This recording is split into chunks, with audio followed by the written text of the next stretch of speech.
1인용 종교는 과학과 역사가 납득할 수 있는 방향으로 종교를 설명합니다. 구독은 여러분의 종교에 대한 시야를 확장해 줄 것입니다. 이생망이란 단어를 아십니까? 이번 생은 망했어.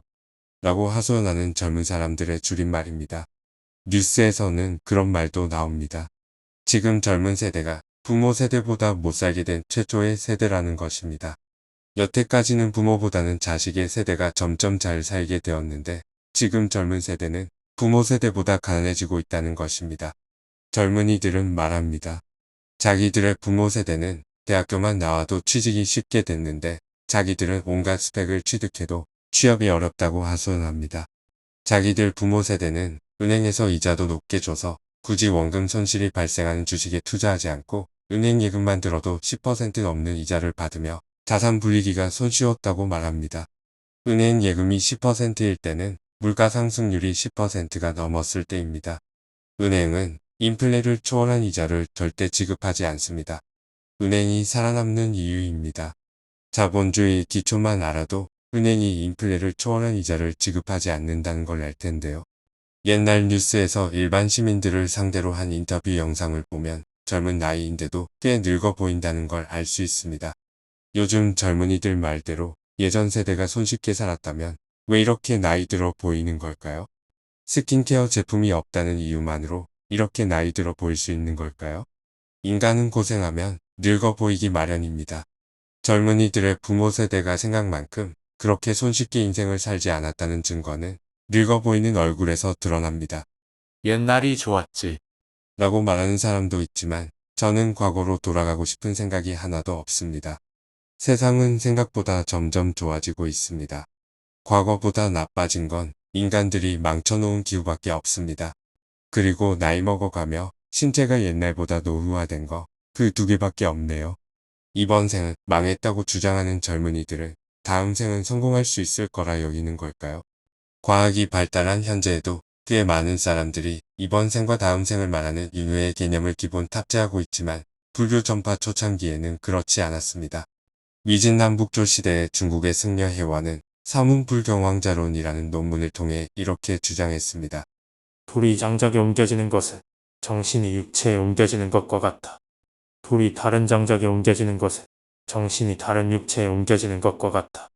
어리석은 사람은 육체가 하나의 삶에서 소진하는 것을 보고 정신과 감정이 모두 없어졌다고 생각한다. 이것은 불이 하나의 장작에서 소진하는 것을 보고 불 자체가 영원히 소진했다고 이야기하는 것과 마찬가지다. 해원 승려가 말하는 어리석은 사람의 저도 포함됩니다. 저는 육체의 소진은 정신과 감정의 소진을 모두 포함한다고 생각하거든요. 해원과 비슷한 남북조 시대를 살았던 중국의 유학자 범진은 신멸론이라는 짧은 논문을 통해 윤회를 부정했습니다. 정신은 곧 육체이고 육체는 곧 정신이다. 그러므로 육체가 보존되면 정신은 보존되고 육체가 파괴된다면 정신도 소멸한다. 정신과 육체라는 바탕 사이의 관계는 날카로움과 칼날 사이의 관계와 같은 것이다. 육체와 정신이란 작용 사이의 관계는 칼날과 날카로움 사이의 관계와 같은 것이다. 날카로움은 칼날을 가리키는 것이 아니고 칼날은 날카로움을 가리키는 것이 아니다.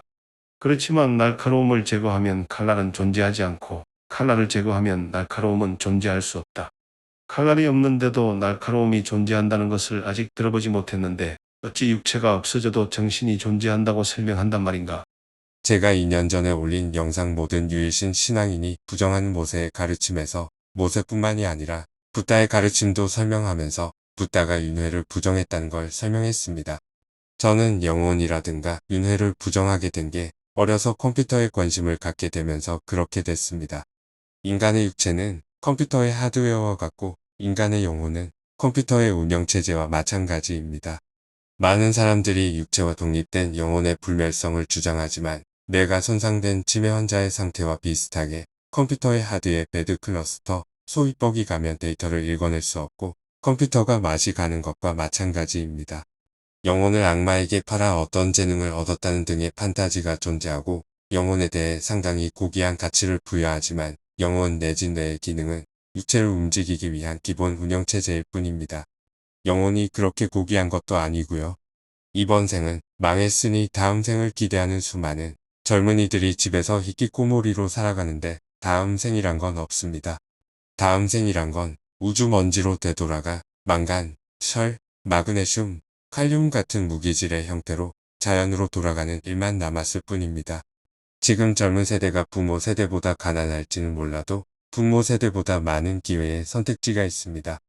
옛날에는 빡세게 공부해서 급여 많은 직장에 취직하는 게 전부였지만, 그리고 자산 증식은 부동산이 전부였지만, 지금은 입시 공부나 학교 공부 말고 다른 걸 공부해서 성공할 수 있는 방법이 늘어났습니다. 많은 사람들이 도박이라 나쁘게 말하지만 코인도 셔넌의 도깨비 투자법을 이용하면 자산 증식의 수단이 될 수 있습니다. 소액 주주에게 상처를 입히는 한국 시장을 떠나 미국이나 외국 증시에 투자하는 방법도 있습니다. 제가 인생을 살아가며 자신에게 말하는 직원이 있습니다. 나쁘지 않아. 네, 지금의 상황이 최악이 아닌 개선의 여지가 있는 어중간한 상태임을 인식하고 개선할 부분을 찾는 것입니다.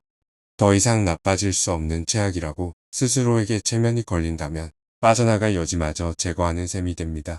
어딘가 틈이 있습니다. 그리고 그 틈은 공부하는 자의 몫입니다. 공부라고 도서관에서 책만 뒤적거린다고 공부가 아닙니다. 주위를 탐색하는 게 공부입니다. 비트코인 초기 시절 일입니다. 피자 한 판 구입하는데 비트코인 200개를 지불하던 그 초창기 시절에 저는 비트코인을 채굴할 프로그램이 있었는데도 채굴 프로그램을 돌리면 게임이 느려지니까 하지 않았습니다. 제 직장 동료 중 복권을 열심히 구입하는 사람이 있었는데 제가 주식을 하는 걸 보고 관심을 조금 가졌습니다. 저는 보유 종목을 스샷 찍어 카톡으로 보내줬는데도 그 사람은 한 종목도 사지 않았습니다. 그게 1년 전 일인데 그때 샀으면 30% 정도의 수익을 얻었을 겁니다. 기회는 주위에서 굴러다닙니다. 그게 기회인지 모를 정도로 우리가 공부를 안 해서 그렇습니다. 이번 생은 망했어? 응, 주위를 공부하지 않아서 그래.